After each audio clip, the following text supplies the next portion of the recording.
ब्रह्म ध्यान उपरांत सत्संग।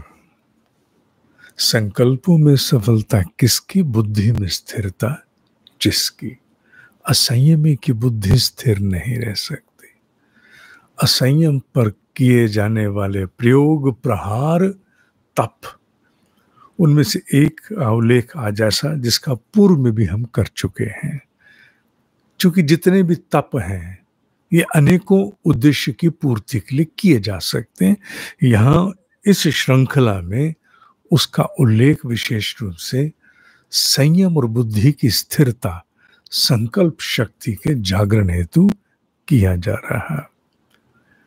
कौन सा प्रयोग है जिसका उल्लेख पूर्व में भी हो चुका? जल में खड़े होकर किया जाने वाला जप।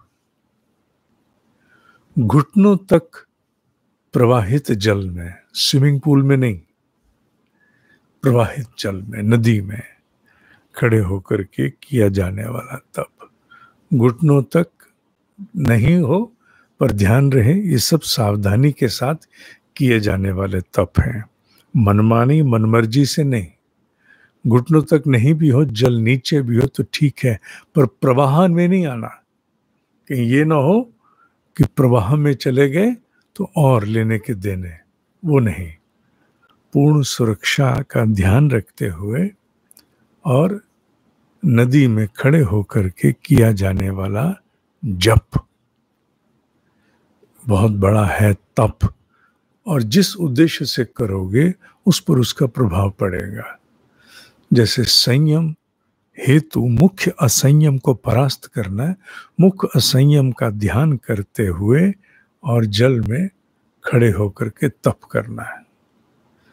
कितना करना है? इतना करना है कि पता लगे हाँ तप हुआ। ये नहीं कि नीचे गए पानी में, घुटनों से नीचे नीचे पानी, और पता लगा 5 गायत्री महामंत्र मैंने बोल लिए, तो फिर ये तप नहीं है, तो जल की वंदना है, जल को प्रणाम है। नहीं, तप है तो मैं अनुभव होना चाहिए। पर सब कुछ ध्यान में रखे, बहुत ठंडा पानी हो तो फिर मत ऐसा करना।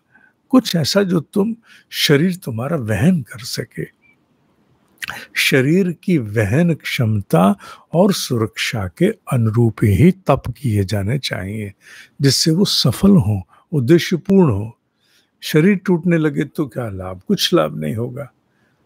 1 दिन किया था, 5 दिन पड़ गए तो क्या लाभ? कोई लाभ नहीं।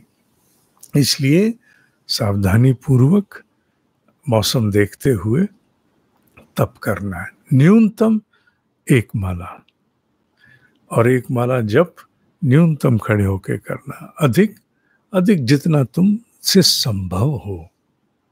और अगर मान लो ऐसे स्थान पर तुम 3 दिन हो तो 3 दिन करो, और भारत की किसी भी नदी पर कर सकते हो। नर्मदा, कावेरी, कृष्णा, गोदावरी, गंगा, कहीं भी कर सकते हो। जहाँ संभव हो वहाँ इसे कर सकते हो, पर मैं मूल पूरा सुरक्षा का भाव ध्यान में रखते हुए, शरीर की वहन क्षमता को ध्यान रखते हुए करना है। वैसे तो ये तप ऐसे हैं, इनका अनेकों उद्देश्यों की पूर्ति के लिए प्रयोग किया जा सकता है, पर यहाँ उल्लेख असंयम को परास्त करने का। असंयम ऐसा विकार होता है जो मनुष्य के संस्कारों में आता है ना, तो बहुत तंग करता है। और जल्दी तंग किसको करता है? केवल साधक को। दूसरे के लिए तो रस है, आनंद है, मजा है। साधक के लिए, साधक को अपने आप को बार बार परास्त होते हुए देख के बड़ा अंदर से गुस्सा आता है। मैं क्यों फिर मैं इसके शिकार हो जाते। तो साधक के लिए तो ये कष्ट है, किसी और के लिए आनंद है। तो साधक हेतु उत्कर्ष का बाधक जो संयम है, ये सबके साथ, तुम अकेले नहीं हो। जो साधक ये सोचता है मुझे असंयम तंग करता है, उसे मैं घोषणा करके बोलता हूं, मुझसे आरंभ होकर के कहीं तक जाओ। असंयम सबके साथ है, विकार है। ये सृष्टि दोष से बनी है। ये दोष से बनी सृष्टि में प्रकृति ही सतो रजो तमो से बनी है। तो उनके प्रभाव रहते हैं, कम होने आरंभ हो जाते हैं, तप से, साधना से, उत्कर्ष से, पर रहते हैं। तुम अलग नहीं हो, हम सब एक से हैं, हम सब एक से हैं, तुम अलग नहीं हो। और संस्कारों में सैकड़ों हजारों जन्मों से आया हुआ विकार जाने में समय लेगा। इसलिए हिम्मत नहीं हारना, चिंता नहीं करना, हौसला नहीं छोड़ना, प्रयास करते रहना। ठीक है, ठीक है। ओम ही सत्य है, ओम ही सत्य है, ओम ही सत्य है।